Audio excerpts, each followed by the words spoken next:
There's a ton of noise out there. So how do you get decision makers to pay attention to your brand?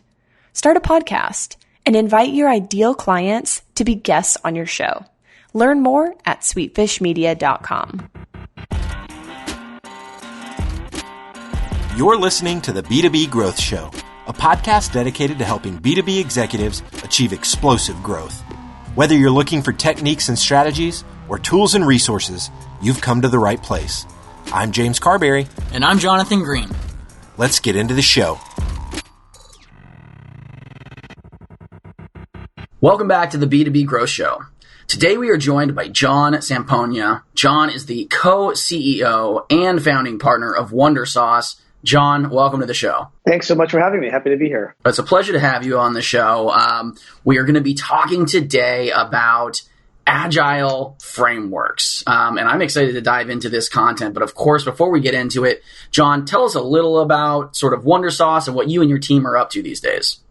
Sure. Wondersauce is a digitally led advertising agency. Our roots are in product development, e-commerce, and building really large pieces of infrastructure for brands and startups. We've also diversified into traditional creative campaigns, content, and more activation-led services. So really like the full gamut for what's relevant along the customer journey today. Mm-hmm. And when you think about a company that has to be agile, and I know agile is kind of a buzzword that can mean a lot of different things to a lot of different companies, industries, job titles. When you think of agile, you are perfectly situated that you need to be agile. You need to be agile in what you do. So, you're definitely the guy that we need to bringing on the show and talking to our listeners about this idea. John, why don't you just sort of take it away? What does agile mean to you? What has it meant to Wondersauce? What would it mean to our listeners?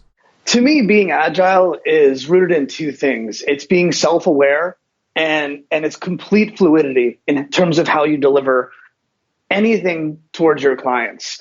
I think agile can be very literal as a process or a framework. For instance, if we're building a product or maybe redesigning a website or creating an app for a brand or a startup, yes, we want to be iterating fast and listening to real feedback from users and optimizing against that so we can ensure that not only do we get to market quickly, but we're delivering something that's actually going to meet our clients' demands, which in 2017 and beyond is everything. Clients expect results and they do not want just fluffy products that don't actually deliver against that.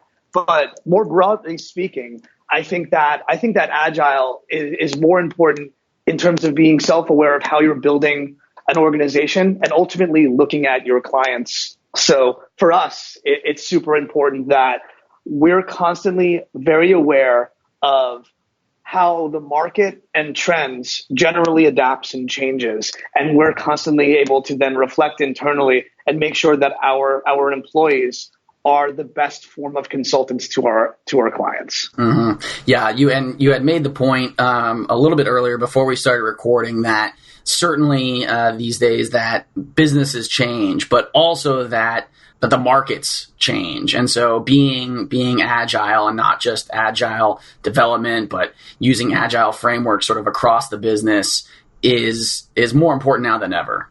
Absolutely. And when I say that we're a digitally led advertising agency, it's almost tongue in cheek because I don't think necessarily we're a traditional ad agency shop, but we have found that based on how the market has changed in terms of technology and automation and everything that's kind of we're approaching, whether it be like artificial intelligence or the ability to spin up a media service so quickly, we found it extremely, extremely necessary, even if we're delivering only a small sliver of a service for a client, to be aware of how that delivery could be affected across the entire customer journey. And even if we're not doing a full set of services for our clients, understanding how whatever we're delivering will be impacted throughout that entire customer journey. So we're basically training our people to understand all aspects of marketing and what a customer demands and how what we're delivering will be perceived by someone. So it's been super important for us to dabble in a range of different services that on the surface wouldn't necessarily be relevant to a company like ours. So whether it's traditional media buying, understanding what artificial intelligence means for our consumers, and even things that are just not necessarily on our radar, but like cryptocurrency and blockchain and how you can actually build businesses on that. So we're not delivering all that stuff today, but being aware of it and having a more agile approach towards what we'd recommend is giving us the ability to deliver really fresh solutions that keep our clients super relevant, and at least they know that we're kind of like on the pulse of everything that's going on. Yeah. Well, and that was one of the points that we definitely wanted to get to today, is that you had said earlier, train your employees, speak to your clients, but you can no longer be focused on just your silo. You're not conducting your business in a vacuum. It is so important to keep in mind how, everything is almost fitting together in the world around you, and being able to, like we were talking about, be agile, be able to adapt, and just sort of, no longer it's not enough to just be an expert in your own deliverable. Absolutely. And we really press hard for our partners and clients to ultimately level up to us one core KPI that our team could rally around and deliver against. And most of the time that is sales, it's awareness, it's reach, it's new consumer segments. But ultimately, I really want our clients to agree upon one core KPI. And then it's our job to take a step back and ultimately understand that our core KPI and delivery method is control. We want to have as much control to deliver against anything we're doing to ensure that we can achieve that KPI. So being super aware of every aspect that could potentially impact both positively and negatively our ability to deliver against that KPI that our clients have identified is very, very crucial. John, let's talk about this idea of control as a key performance indicator really quick. Let's expand on that. What do you mean by control as a KPI, and why is it so important, maybe even more important than other KPIs that our listeners are thinking of right now? I think at the end of the day, as a B2B marketer, your business is always changing and your client's business is always changing.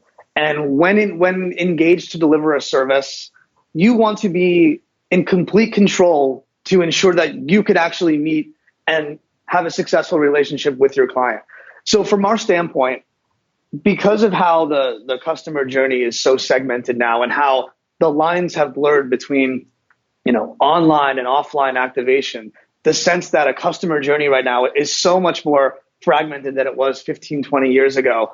Unfortunately, what we deliver isn't just a clean solution that it's like you check 10 boxes and it's all good and we're gonna be successful together. But we're reliant on other factors to be successful. So we need to understand how those other factors that are not in our control could potentially impact what we're delivering. So while we aren't the ones who are going to be potentially working on those other factors, we at least need to level up to our clients and say, okay, that right there is a risk. Here's the potential risks that it could introduce to what we're working on. Let's get together and figure out how we can resolve this. So back to the original point of just fluidity and understanding how the market has dictated a lot of what makes the customer journey what it is today. We want to understand how we could absolutely ensure that whatever we're delivering, is not risky in the sense of it's not going to fail because we did not see something that was outside of our direct view, if that makes sense. And John, before we go, I'd also like to, I think this is still on topic, but you've obviously mentioned the customer journey several times, and this idea that branding used to be about messaging, but now it's about the user experience. And so, I'd like to talk about that and kind of how that also relates to this idea of agility, agile development, agile frameworks. Yeah. And, an expression that we have is user experience is the new branding. It's not necessarily what you're saying to your customers anymore. It's how your customers feel when they're interacting with your business.